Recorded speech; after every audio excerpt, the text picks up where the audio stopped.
오늘 우리에게 주시는 하나님의 말씀은 마태복음 5장 21절부터 26절 말씀입니다.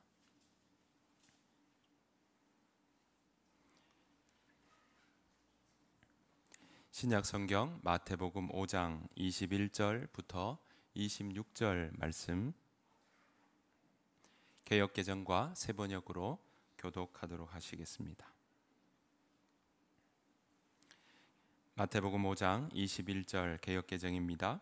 옛사람에게 말한 바 살인하지 말라, 누구든지 살인하면 심판을 받게 되리라 하였다는 것을 너희가 들었으나 나는 너희에게 이르노니 형제에게 노하는 자마다 심판을 받게 되고 형제를 대하여 라가라 하는 자는 공회에 잡혀가게 되고 미련한 놈이라 하는 자는 지옥불에 들어가게 되리라. 그러므로 예물을 제단에 드리려다가 거기서 내 형제에게 원망 들을 만한 일이 있는 것이 생각나거든 예물을 제단 앞에 두고 먼저 가서 형제와 화목하고 그 후에 와서 예물을 드리라. 너를 고발하는 자와 함께 길에 있을 때에 급히 사화하라. 그 고발하는 자가 너를 재판관에게 내어주고 재판관이 옥리에게 내어주어 옥에 가둘까 염려하라. 진실로 내게 이르노니 내가 한 푼이라도 남김이 없이 다 갚기 전에는 결코 거기서 나오지 못하리라. 아멘. 우리 세 번역으로 한 번 더 교독하시겠습니다. 21절 여러분 읽어주시겠습니다. 시작. 옛사람에게 말하기를 살인하지 말아라. 누구든지 살인하는 사람은 재판을 받아야 할 것이다 한 것을 너희는 들었다. 그러나 나는 너희에게 말한다. 자기 형제나 자매에게 성내는 사람은 누구나 심판을 받는다. 자기 형제나 자매에게 얼간이라고 말하는 사람은 누구나 공의회에 불려갈 것이요 또 바보라고 말하는 사람은 지옥 불 속에 던져질 것이다. 그러므로 내가 제단에 제물을 드리려고 하다가 내 형제나 자매가 내게 어떤 원한을 품고 있다는 생각이 나거든. 너는 그 제물을 제단 앞에 놓아두고 먼저 가서 내 형제나 자매와 화해하여라. 그런 다음에 돌아와서 제물을 드려라. 너를 고소하는 사람과 함께 법정으로 갈 때에는 도중에 얼른 그와 화해하도록 하여라. 그렇지 않으면 고소하는 사람이 너를 재판관에게 넘겨주고 재판관은 형무소 관리에게 넘겨주어서 그가 너를 감옥에 집어넣을 것이다. 같이 읽겠습니다. 내가 진정으로 말한다. 너희가 마지막 한 푼까지 다 갚기 전에는 거기에서 나오지 못할 것이다. 아멘. 네, 까닭없이 화내지 말라라는 제목으로 하나님 말씀 함께 나누기를 원합니다. 이번 주간 추석 명절입니다. 이제 연휴가 시작되어서 많은 분들이 고향으로 또 지금 이동하고 계시는 성도님들도 계실 텐데요. 오가는 길이 안전하고 평안하시기를 바랍니다. 그리고 함께 모이는 그 가족들 가운데 대화와 함께 나누는 그 모든 이야기 속에 하나님께서 평안케 해주시고 화목하게 해주시고 식구들이 둘러앉은 한가위 명절에 웃음꽃이 가득하시기를 간절히 축복합니다. 우리 그 마음으로 인사 한번 나누실까요? 즐거운 추석 되십시오. 네. 지난주 우리는요 예수님이 율법의 요구를 파괴하러, 율법을 폐하러 오신 것이 아니라 완성하러 오셨다라는 말씀을 우리가 보았습니다. 오늘 본문은요 완성하러 오셨다라는 것이 무슨 의미인지 그 예에 대한 이야기를 하나의 예라고 이야기할 수 있겠습니다. 이번 것과 다다음 주에 함께 보실 그 이야기들이 바로 이 예수님이 이 땅에 오셔서 율법을 완성하러 왔다는 말이 무슨 의미인지 하나의 예를 드시는 거다라고 보시면 되겠습니다. 오늘 이야기는요 사실 살인하지 말라라는 내용과 연결이 되어 있습니다. 십계명의 제 6번째 계명입니다. 바로 살인하지 말라는 율법의 가르침에 대해서 바로 예수님은 어떻게 이 부분에 대해서 너희들이 이야기하고 있는지, 여기에 대해서 예수님은 어떻게 말씀하고 계시는지 오늘 본문을 통해 살펴보기를 원합니다. 살인에 대해서요 예수님은 이렇게 말씀하셔요. 마태복음 5장 21절 22절인데요 옛 사람들에게 말하기를 살인하지 말아라. 누구든지 살인하는 사람은 재판을 받아야 할 것이다 한 것을 너희는 들었다.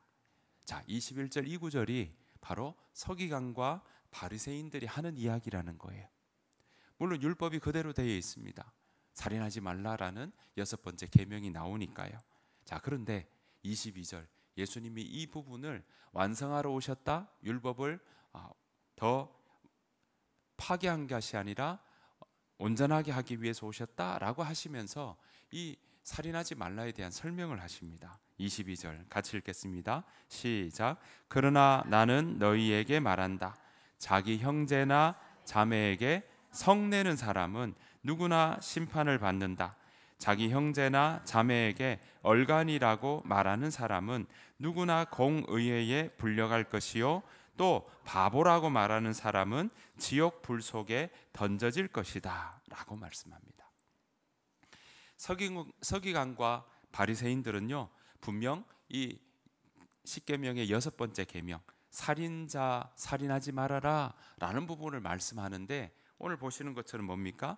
살인자의 행동에만 초점을 맞춥니다. 피를 흘리지 말아라 라는 행위에만 적용하려고 애쓰고 있었다라는 겁니다. 그러니까 서기관과 바리새인들은요 너희들 피 흘리지 말아야 돼, 죽이면 안 돼 라는 것에만 초점 맞추고 있는데, 그것은 보기에 죽이지만 않으면 괜찮아 라는 걸로 그들은 합리화하고 있었다라는 것입니다. 그러니까 서기관과 바리새인들은요 살인하지 않으면, 인간의 피를 흘리지 않는 그런 피를 흘리는 행위를만 하지 않으면 자신들은 계명을 지키는 거다라고 생각했다는 것이죠. 그리고 분명히 랍비는 백성들에게 이렇게 계속 가르쳤다라고 말씀하고 있는 것입니다. 그런데 하지만 예수님은요 22절에 그러나 나는 너희에게 말한다라고 말씀하십니다. 그러니까 서기관과 바리새인들과는 의견이 좀 다르시다라는 걸 보여주십니다. 예수님은 살인하지 말라라는 금지에 대한 진정한 의미가 무엇인지 지금 22절에서 설명하고 있는 겁니다. 여러분 보시기에 어떻습니까? 그 의미에 대한 적용은요 훨씬 넓습니다. 훨씬 깊습니다. 행동뿐만 아니라 생각하는 것과 말까지 다 포함되어 있다는 걸 보게 됩니다. 살인, 직접 피를 흘리는 것뿐만 아니라 분노하고 욕설하는까지도 포함하고 있다라는 사실입니다. 여러분 여기에서 보시는 그 자기 형제나 자매에게 얼간이라고 이야기하는데요, 개역개정에 보면 이건 라가라고 나오고 있습니다. 라가라는 말은 아람어입니다. 그러니까 당시에 많이 쓰던 이야기는 헬라어인데 지역 사투리 같은 것이 바로 아람어이거든요. 아람어가 도중도중 남아 있어요. 여러분 아시는 달리다굼, 그 다음에 여러분 에바다 이런 것 전부 다 그 지역에 쓰던 아람어입니다. 그래서 예수님께서도요 많은 사람들이 헬라어 잘 모르니까 아람어를 이야기하셨던 대목들이 많이 나오고 있습니다. 자, 그런 아람어로 라가라는 말은 무슨 말이냐면 머리가 비었다라는 뜻입니다. 머리가 아주 비었다라고 이야기를 하고 있는 거고요. 그리고 보십시오. 또 바보라고 말하는 사람은 같은 말이겠죠, 그죠? 그런데 바보라고 말하는 이 바보도 모래라고 하는 뜻인데요. 이것도 마찬가지로 동일하게 둘 다 소위 말하는 얼간이요 머리가 비었구나라고 하는 그런 이야기다라고 말씀하고 있습니다. 자, 그렇게 이야기하는 것 그거 하지 말아라라고 경고하고 있다는 겁니다. 그것은 무슨 의미냐면 바로 이 라가 또 얼간이 바보라고 하는 그런 말 속에 무엇이 담겨 있냐면 그 사람의 마음이, 그 사람의 생각이 담겨 있다는 사실입니다. 그러니까 이런 분노가 가득하고 또 모욕하는 그 마음 속에 그 사람을 미워하는 마음으로 모욕하는 말들은 살인이라는 궁극적인 행동이 이어지지 않는다 할지라도 하나님 보시기에는 그것이 살인과 같다라고 말씀하고 있는 것입니다. 그래서요 사도 요한도 요한일서 3장 15절에 보면 그 형제를 미워하는 자마다 살인하는 자니라고 이야기합니다. 그러니까 미워하는 마음이 있는 그 자체가 이미 하나님 보시기에는 살인하는 것과 연결되어 있다라고 말씀하고 있는 것입니다. 여러분, 우리가 언제 분노합니까? 우리가 언제 이렇게 모욕하고 합니까?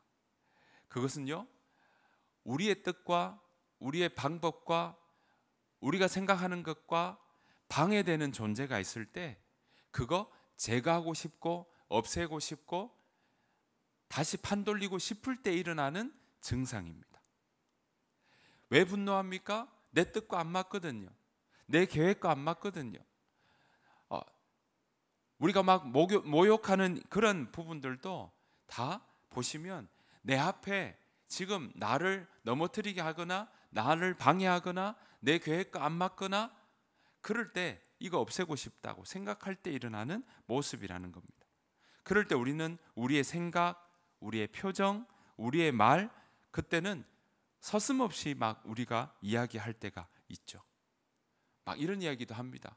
죽어라고, 막 그가 죽었으면 좋겠다고, 나가라고 막 이렇게 이야기하고, 나가 죽으라고 하는 이야기들을 막 그냥 내뱉는 일들이 있습니다.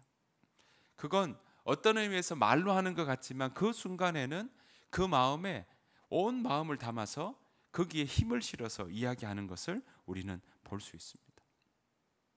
그러한 악한 바람은요, 오늘 보시는 것처럼 예수님은 그 마음을 가지고 그렇게 이야기하는 것 자체도 살인하지 말라라는 계명과 연결되고 살인하게 되는 모습으로 그렇게 하나님 앞에 범죄하게 되는 것이다라고 말씀하고 있는 것입니다. 그러니까 그렇게 말하는 것 자체도 살인자가 받는 벌을 똑같이 받는 것과 같다라고 이야기하고 있는 것입니다. 물론 경우에 맞춰서 문자적으로 인간의 법정에서 그런 벌을 받는다라는 건 아니겠지만 하나님의 심판석 앞에서, 하나님 앞에서 그러한 모습들은 하나님이 기억하신다라고 이야기를 하고 있는 것입니다.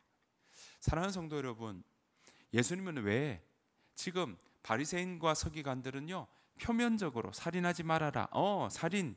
그러니까 남 죽이면 안 되겠네? 남 피 흘리면 안 되겠네? 라는 것만 적용하고 있는데, 예수님은 그 문자가 살인하지 말라라고 하는 그 말의 의미가, 그 이면에 있는, 속에 들어있는 그 내포하고 있는 부분까지 왜 이렇게 예수님은 말씀하고 계실까요? 왜 그러냐면 율법과 또 우리에게 가르쳐 주시는 계명에 담긴 하나님의 뜻과 하나님의 마음이 중요하기 때문에 그렇습니다. 마음으로는요, 온갖 시기하고 질투하고 죽이고 싶은 마음이 가득 차 있어도 죽이지만 않으면 살인 아니야, 죽이지만 않으면 괜찮아, 나 온갖 미워하고 온갖 시기하고 질투하고 정말 여러 번 죽여도 여러 번 죽일 만한 마음을 가지고 살아가는 그 삶 자체는 하나님 보시기에 그 사람은 늘 살인자의 마음처럼 살아가고 있다라는 겁니다. 그러니까 사회법과 오늘 말씀하시는 이 하나님의 법은 차이가 있는 겁니다. 하나님께서는 우리에게 그 마음이 중요하다고 말씀하시는 거예요.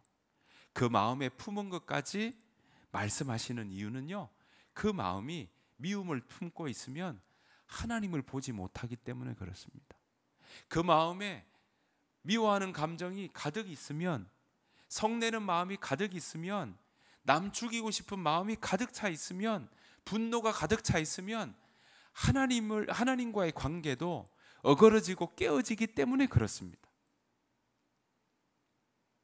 상대방을 죽이는 것은 아니지만 그 사람의 마음은요, 이미 그 사람 마음 자체가 메말라지고 그 사람 마음 자체가 살인자의 모습처럼 그렇게 그 마음이 황폐해지는 삶이 될 수밖에 없다라는 것이죠. 하나님과의 관계도 이미 멀어질 수밖에 없다는 겁니다. 왜냐하면 하나님께서는요, 외모로 사람을 보지 않으시고 그 마음, 그 중심을 보신다고 하셨기 때문에 그렇습니다. 그러니까 하나님과의 관계에서는요, 그 사람의 중심이 어떤 생각으로 채우고 있는가가 중요합니다. 예전에 그 생각 품었어가 아니라 지금 내가 현재에, 지금 내가 내 마음 가운데 어떤 생각으로 어떤 마음으로 살아가는가가 너무나 중요하다라는 것을 우리에게 가르쳐 주고 있습니다. 하지만 오늘 보시는 것처럼 서기관과 바리새인들은요, 그렇게 여기지 않았습니다.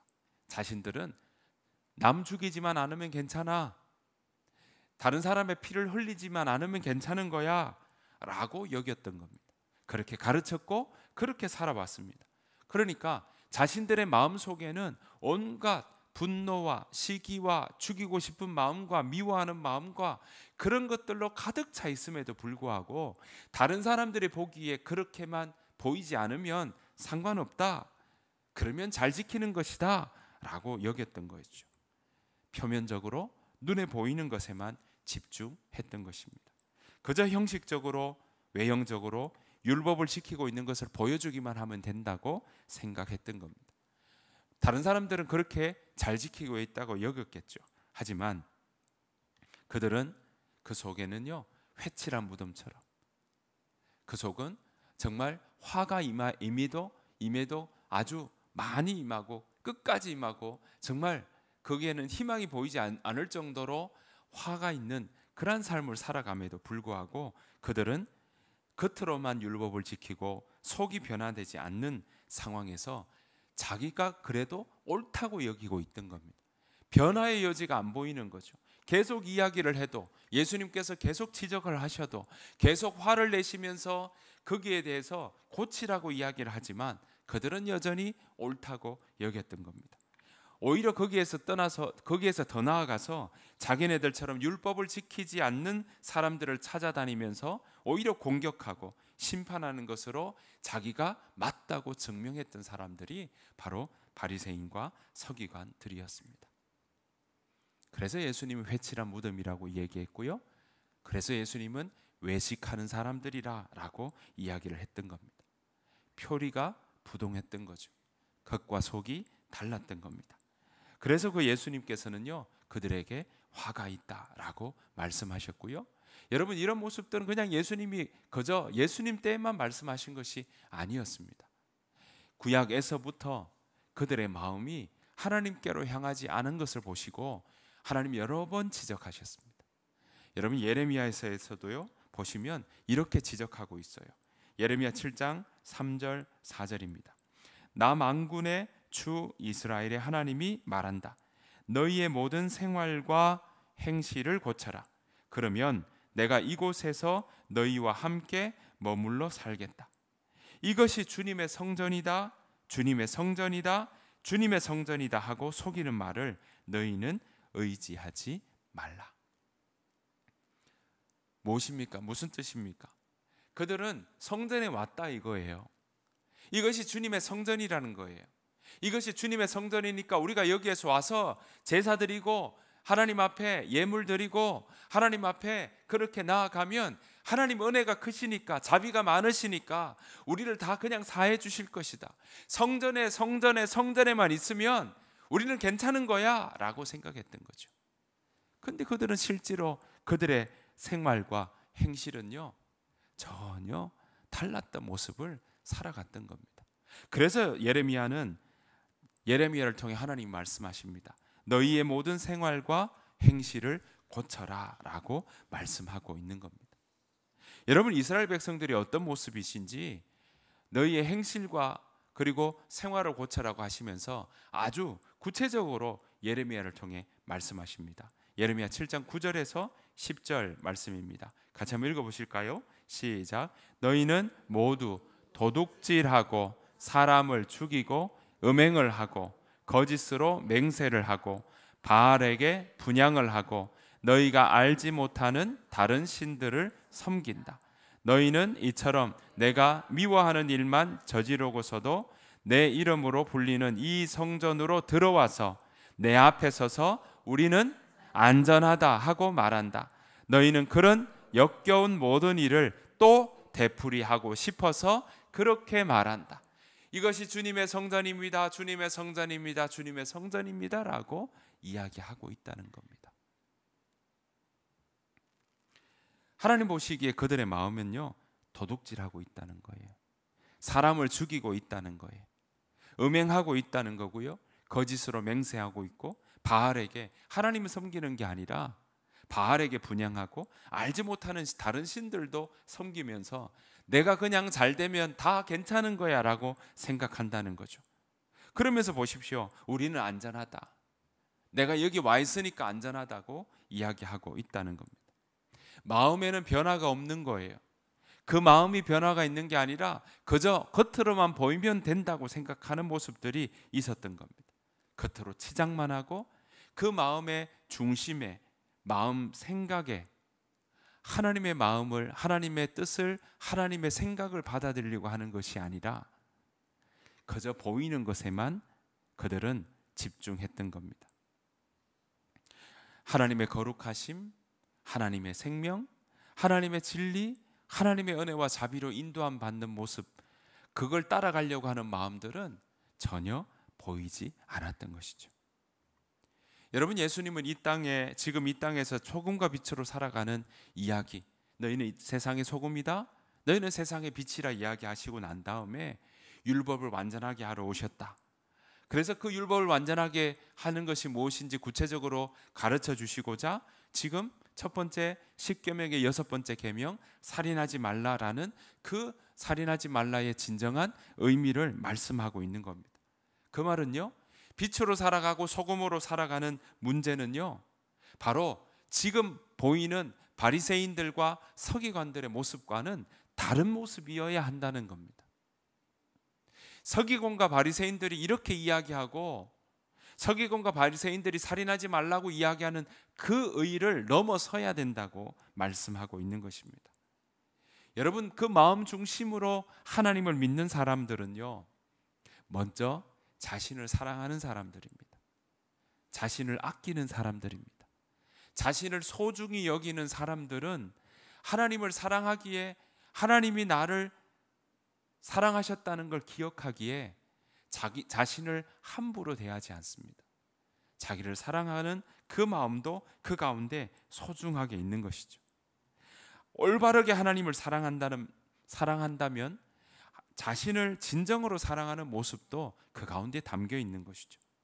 자, 자신을 진정으로 사랑하는 모습 중에는요, 그것이 어떻게 흘러가고 표현되냐면 바로 이웃을 사랑하는 모습으로 드러나기 마련이라는 겁니다. 그러니까 살인이라는 것은 이웃과의 관계를 드러내는 중요한 주제인 것이고, 이웃과의 관계를 통해서 그 사람이 그 마음 속에 어떤 마음을 가지고 살아가는지, 어떤 생각을 가지고 하나님께 나아가고 있는지가 보이고 있다는 거죠. 도덕적인 문제, 윤리적인 그런 문제를 넘어서는 이야기입니다. 예수님은 방금 살인하지 말라는 계명에 대해서 명확하게 너희가 얼간이라고 하고 또 바보라고 이야기하는 그러한 마음들이 있다면 그거 살인하지 말라 계명을 지키지 못하고 있다라고 이야기를 하고 계셨던 거죠. 그래서 이 계명의 의미가 무엇인지 그 마음속까지도 미워하는 감정들, 또 용서하지 못하는 마음들이 있다면 그거 풀어야 된다고 말씀하시면서 구체적인 그 원리에 대한 구체적인 적용을, 예를 2가지를 또 이야기를 하십니다. 자, 23절, 24절입니다. 같이 읽어보실까요? 시작. 그러므로 네가 제단에 제물을 드리려고 하다가 너의 형제나 자매가 내게 어떤 원한을 품고 있다는 생각이 나거든 너는 그 제물을 제단 앞에 놓아두고 먼저 가서 내 형제나 자매와 화해하여라. 그런 다음에 돌아와서 제물을 드려라. 첫 번째 예가 이겁니다. 하나님 앞에 제사 드리기 위해서 성전에 나아갈 때 너희 마음 가운데 네가 어떤 원한을 품고 있다는 생각이 나거든 가서 화해하여라. 두 번째는요, 25절부터 나오는 법정에 갈 때 일어나는 일에 대해서 말씀하고 있습니다. 지금의 상황으로 바꾸어 이야기한다면 이렇습니다. 자, 이 구절을요, 만일 네가 교회 안에 있고 한창 예배를 드리는 중인데 갑자기 형제가 너희에 대해 불만을 품고 있는 것이 기억난다면 즉시 교회를 떠나 그 문제를 해결하라. 예배가 끝날 때까지 기다리지 말라. 먼저 너희 형제를 찾아내서 용서를 구하라. 그에게 먼저 가서 화해하라. 그 다음에 와서 하나님께 예배를 드려라 라는 말로 바꿔 이야기할 수도 있겠습니다. 이 말은요, 그만큼 화해하고 서로 용서하고 풀어내는 부분들이 그만큼 중요하다라는 것을 우리에게 가르쳐 주고 있습니다. 다른 사람에게 상처를 주거나 말로 그 사람에게 기분을 상하게 한다거나 모든 행동이나 말이나 표정이나 혹은 생각이 있다면 우리는 이러한 악들에 대해서 우리가 민감하게 대하고 생각해야 된다는 걸 가르쳐 주고 있는 겁니다. 하나님 보시기에 살인을 저지르는 것을 피하고 싶다면 모든 사람과 평화롭게 사랑하면서 살 수 있는 그런 부분들이 무엇인지 생각해 보며 가야 된다고 우리에게 이야기하면서 오늘 이런 법정과 예배의 자리, 만약에 우리 분노와 모욕이 우리 가운데 있다면 그거 계속 놔두지 말고 속히 풀어나가는 일들이 그것 있어야 된다. 피하지 말아라. 빨리 조처해라 라고 우리에게 가르쳐주고 있는 것입니다. 왜 이렇게 가르쳐 주시냐면 하나님과의 관계는 철저히 인간과 인간 사이의 관계와 밀접한 관련성이 있기 때문에 그렇습니다. 그래서 지금 화해를 이야기하고 있는 겁니다. 여러분, 그런데 우리가 살아가다 보면 이 땅 가운데 살아가다 보면 속상할 때가 있고요. 또 마음에 분노할 때가 있고요. 또 우리의 의도와는 달리 그렇게 우리에게 막 힘으로 누를 때가 있고 마음 상할 때가 얼마나 많이 있습니까? 왜냐하면 이 사회가 경쟁적이기 때문에 그렇습니다. 힘의 논리가 주도적인 사회에서 우열을 가리고 수단과 방법을 가리지 않고 상대방을 이겨야 될 것 같고, 그리고 이것 때문에 자칫하면 그것 아니면 내 권리를, 내 이 상황을 다 빼앗길 것 같아서 그거 지키느라 그렇게 다투고 또 그거 지키느라 애쓰다 보면 우리 마음이 때로는 미워하게 되고 때로는 모욕감을 당하게 되고 때로는 정말 화가 날 때가 있다라는 겁니다. 그래서 증오하고 모욕 주는 일이 자연스러운 것 마냥 생각할 때가 우리가 이 땅에서 살아가면서 참 많이 있다라는 겁니다. 그래서 용서라는 것도요, 정말 이게 쉽지 않은 일들로 화해하라고 해도 화해가 되지 않을 때가 있다는 거죠.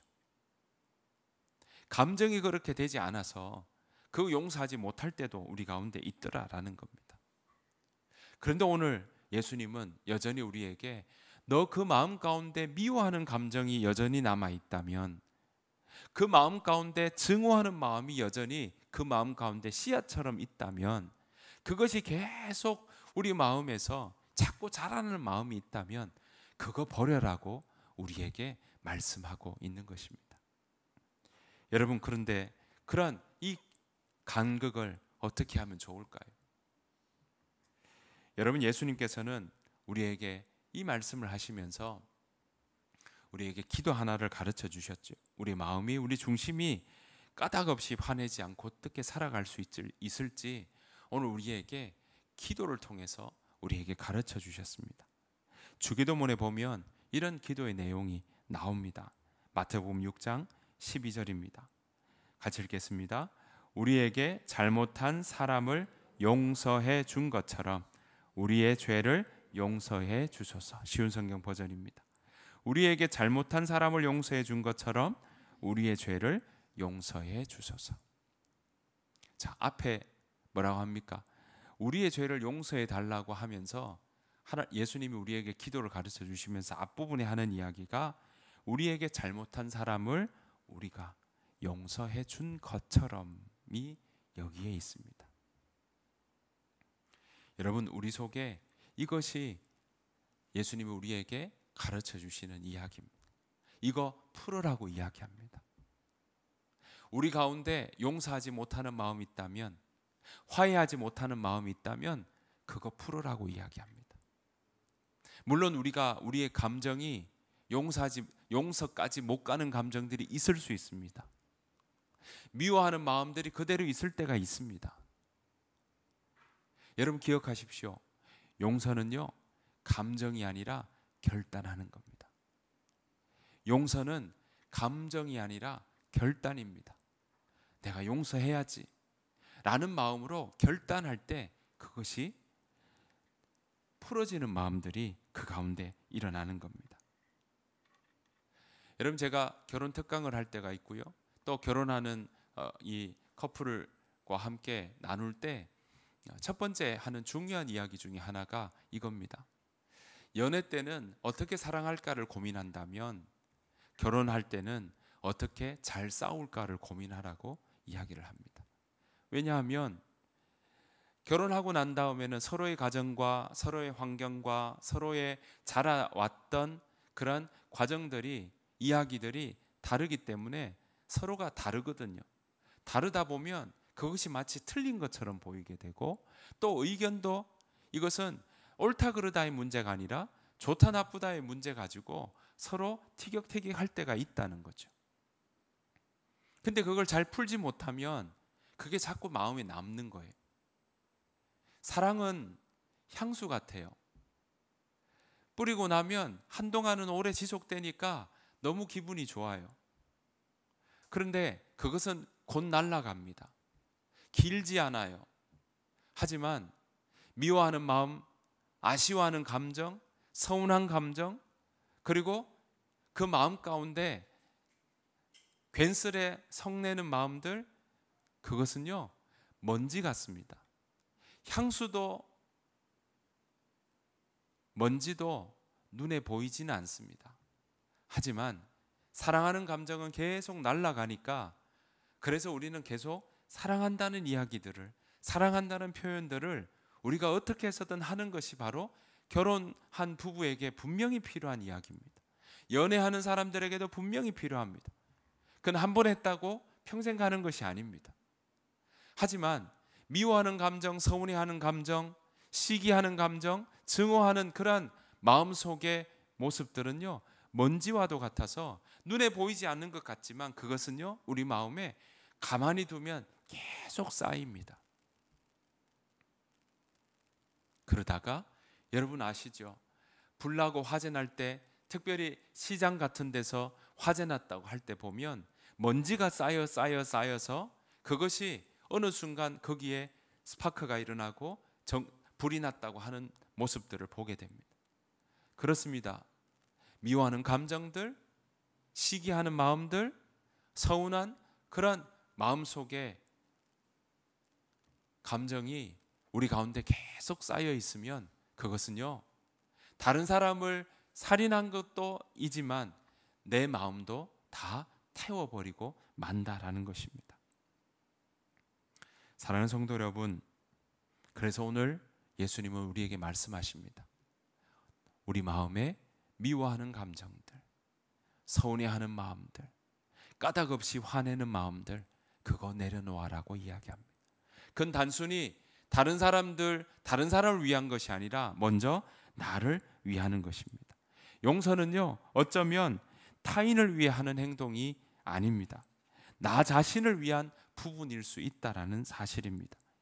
관계의 문제에 매여서 전전긍긍하는 자기 자신을 풀어주는 해결책이 용서일 수 있다는 겁니다. 여러분들 중에는 혹시 아직 용서하지 못한 사람이 있으십니까? 화해하지 못한 사람이 있으십니까? 물론 용서와 화해가 때로는 쉽지 않습니다. 고민됩니다. 성경은 7번씩 70번이라도 용서하라고 하시지만 그 말씀을 들으면 왠지 나에게 짐처럼 느껴지고 멀게 느껴질 때가 있습니다. 부담스럽죠.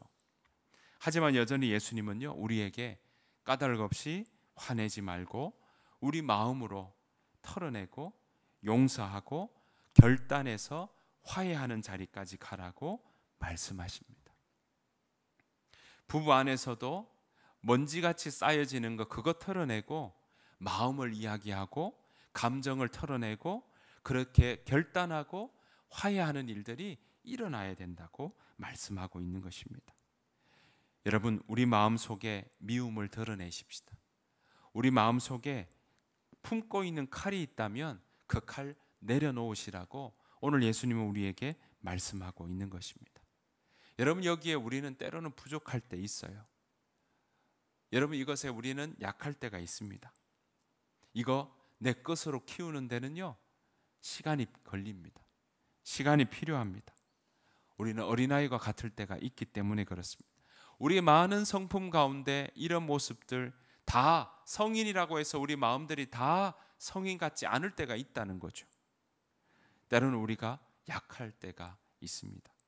아직 그 힘을 발휘하기에는 어릴 때가 있습니다. 하지만 우리가 내 마음 중심에 하나님을 모시고 내 마음 중심에 하나님의 뜻을 따라가고자 하는 내 생각과 내 마음이 하나님께로 가겠습니다 하는 마음이 있고 또 그것을 붙잡고 가는 삶이 있다면 우리는 여전히 어리다 할지라도 우리 안에 하나님이 움직이시기에 하나님이 역사하시기에 우리는 장성한 분량까지 자라날 것입니다. 까닭 없이 화내지 말고 용서하고 화해하며 그렇게 살아가는 저와 여러분 되시기를 간절히 축복합니다. 추석 명절에 모이면 좋은 가정도 있는데요, 추석 명절에 모이면 갑자기 서로 분란이 일어나고 다시는 안 온다고 하고 하는 일들도 참 많이 있습니다. 장례식장에 제가 조문하러 가거나 장례 예식을 집도할 때 가면 분위기가 느껴집니다. 아, 이 가정이 서로가 대면하는 가정이구나 하는 것들을 대번에 느낄 수가 있습니다. 여러분, 용서하지 못하고 화내고 또 서먹서먹하고 서운한 감정들은 대부분 나와 상관없는 사람과는 별로 없습니다. 그런 일들 별로 없어요. 우리 주변에 가까운 사람들과 일어나는 일들이 있을 때가 있습니다. 여러분 기억하십시오. 우리 마음이 그거 털어내야 됩니다. 용서는, 화해는 감정이 아니라 결단입니다. 그 결단하는 마음으로 또 오늘 예수님께서 우리에게 가르쳐 주신 것처럼 그것을 털어내는 것이 오히려 내가 하나님과의 관계가 더 바르게 세워지고 건강해진다는 사실입니다. 그래서 우리에게 잘못한 사람을 용서해 준 것처럼 우리의 죄를 용서해 주소서 했던 그 주기도문의 기도처럼 우리 마음이 그렇게 우리 마음 가운데 하나님의 사랑을 기억하며 하나님께 우리를 용서해 달라고 하는 그 마음들을 가지고 우리가 또 옆 사람들을 바라보며 그렇게 나아가는, 용서하며 화해하며 나아가는 우리 모두가 되시기를 간절히 축복합니다. 우리 이 시간 함께